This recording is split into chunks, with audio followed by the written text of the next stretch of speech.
2 साल पहले मैंने 70 वाट चैलेंज किया था, जिससे मुझे काफ़ी लाभ मिला। जैसे डिसिप्लिन मेंटेन करने का एक तरीका मिला और इसके बहाने मैंने काफ़ी वैदिक शास्त्र जो होता है, काफ़ी वैदिक शास्त्र मैंने पढ़ा, जैसे वेद, उपनिषद, भगवद गीता, रामचरितमानस, विज्ञान वैरय तंत्र, ये सारे पुस्तकें पढ़ा। इसके पढ़ने के बाद मुझे इन शास्त्रों के प्रति, खास करके वैदिक शास्त्रों के प्रति एक आकर्षण हुआ।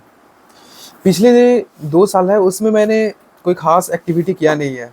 लेकिन हाँ, दूसरे जो मेरे स्किल हैं, जैसे पोएट्री, नोवेल राइटिंग, इस पे मैंने अच्छा काम किया। तो मैंने कई सारे पोएम इस बीच लिखा है। और इन 2 सालों में साइंस और स्पिरिचुअलिटी को मिलाने वाले पुस्तकें पढ़ा।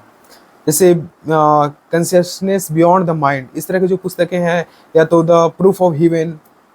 तो इस तरह की पुस्तकें पढ़ने के बाद मुझे पता चला कि अपना जो शास्त्र है वो काफ़ी ऊँची बातें कर रही है, जहाँ पे अभी मॉडर्न साइंस भी नहीं पहुँच पाया। तो मुझे लगा कि इस तरह के जो लाइफ़स्टाइल है उसको जीना भी ज़रूरी है, इसको समझने के लिए। तो मैंने डिसाइड किया कि मुझे वैदिक दिनचर्या फ़ॉलो करना है। तो वैदिक दिनचर्या फ़ॉलो करने के लिए जो मैं पुस्तक पढ़ रहा हूँ वो ये है, वैदिक दिनचर्या बाय प्रतीक प्रजापति। तो इसमें जो बताया गया है उसको मैं यथासंभव फ़ॉलो करने की कोशिश करूँगा। वैदिक दिनचर्या फ़ॉलो करने का मेरा उद्देश्य था कि एक सात्विक जीवन शैली को अपनाना और ब्रह्म मुहूर्त में उठना, उठने के बाद कर दर्शन करना, पाद स्पर्श, उषापान, शौच क्रिया इत्यादि नियमित ढंग से करना। फिर इसके बाद एक्सरसाइज या व्यायाम करना। व्यायाम में केवल मैं योग ही नहीं करूँगा, बल्कि जिम, कैलिस्थेनिक, एथलेटिक्स और कई सारे स्पोर्ट्स जो मुझे पसंद है, जैसे बैडमिंटन वगैरह खेल सकता हूँ या स्केटिंग कर सकता हूँ। तो ये सब चीज़ें मैं रोटेशनल वाइज करूँगा, किसी हर एक दिन पे कोई 2 ही करूँगा और इस तरह से रोटेट करते रहूँगा, ताकि सारा जो एक्टिविटी है वो कवर हो सके। ये एक्सरसाइज हमारा जो अन्नमय कोश है, जो हमारा शरीर 5 कोशों से बना हुआ है, उसमें जो पहला कोश है वो अन्नमय कोश है। तो एक्सरसाइज और सात्विक आहार, चूँकि ये अन्नमय कोश से बना हुआ है, अर्थात ये कहीं न कहीं अन्न अर्थात भोजन से बना हुआ है। तो एक सात्विक भोजन और व्यायाम ये हमारे अन्नमय कोश को तंदुरुस्त रखती है। दूसरा जो आता है वो प्राणमय कोश आता है। प्राणमय कोश को तंदुरुस्त रखने के लिए मैं सुदर्शन क्रिया सीखा हूँ आर्ट ऑफ लिविंग से, तो वो करूँगा। और मनोमय कोश को तंदुरुस्त रखने के लिए मैं सहज समाधि नामक जो मेडिटेशन है वो करूँगा। ये दोनों का लगभग ड्यूरेशन 25 से 30 मिनट रहता है। तो समझिए कि 1 घंटा लगभग ये प्राणायाम और ध्यान में जाएगा। प्राणायाम और ध्यान करने के बाद मैंने डिसाइड किया कि पूजा करना है, और पूजा में खास करके नाम जप और वैदिक शास्त्रों का स्वाध्याय, ये करने के बाद मैंने डिसाइड किया कि चूंकि मुझे नीट का एग्ज़ाम भी देना है या फिर आईएनएस सेट या यूपीएससी सीएमएस तरह के एग्ज़ाम देना है, तो मैंने डिसाइड किया कि हर एक दिन 200 क्वेश्चन एमसीक्यू सोल्व करना है।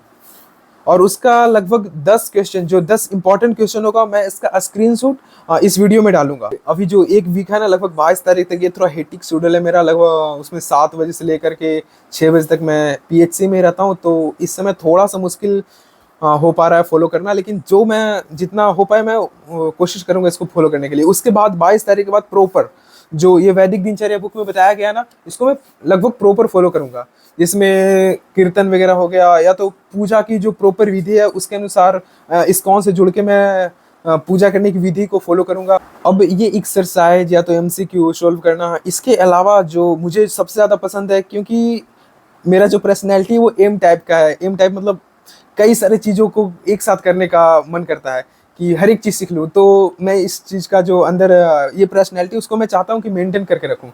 तो अभी मुझे कुछ दिन में इंटरेस्ट हुआ है कि मैं म्यूज़िक सीखूँ। तो म्यूज़िक में मैं बांसुरी बजाना या मृदंग बजाना, कैसियो, वायलिन, ये सब बजाना सीखूँगा और धीरे-धीरे सीखना स्टार्ट कर दिया हूँ। फिर मैं जो पेंटिंग करता था, तो पेंटिंग करना मैं कंटिन्यू रखूँगा। अगर जो आप लोग चाहते हैं कि पेड वर्क करवाना चाहते हैं, जैसे किसी कपल का पेंटिंग बनवाना चाहते हो, तो आप मुझे मैसेज कर सकते हैं। तो इस समय मैं खास करके इस समय जो मैं पेंटिंग बनाऊंगा वो देवी देवताओं का ही बनाऊंगा, जो वैदिक शास्त्रों में पेंटिंग बताया गया है, उससे जो पेंटिंग निकल सकता है उस तरह का पेंटिंग में बनाऊंगा। और स्कल्पचर भी बना सकता हूँ मैं। तो 30 मिनट जो मेरा टाइम होगा वो म्यूजिक पे होगा, और 30 मिनट का जो टाइम होगा जो आर्ट पे होगा। आर्ट में आ गया पेंटिंग्स वगैरह हो गया, स्कल्पचर हो गया, या तो फिर पोएट्री या नोवेल लिखना। तो इस तरह का जो काम है ना वो 30 मिनट में करूँगा। तो 1 घंटा जो मैं है ना अपने जो सृजनात्मक कलाएं हैं उस पे दूंगा। चलिए मिलते हैं, कल से वीडियो आएगा भाई यूट्यूब पुराने वाले चैनल स्टारफिट पे, और ये हमारा जो इंस्टाग्राम का अकाउंट है दीपक नयन शर्मा, इस पे। तो प्लीज़ देखिएगा, शेयर करिएगा। धन्यवाद।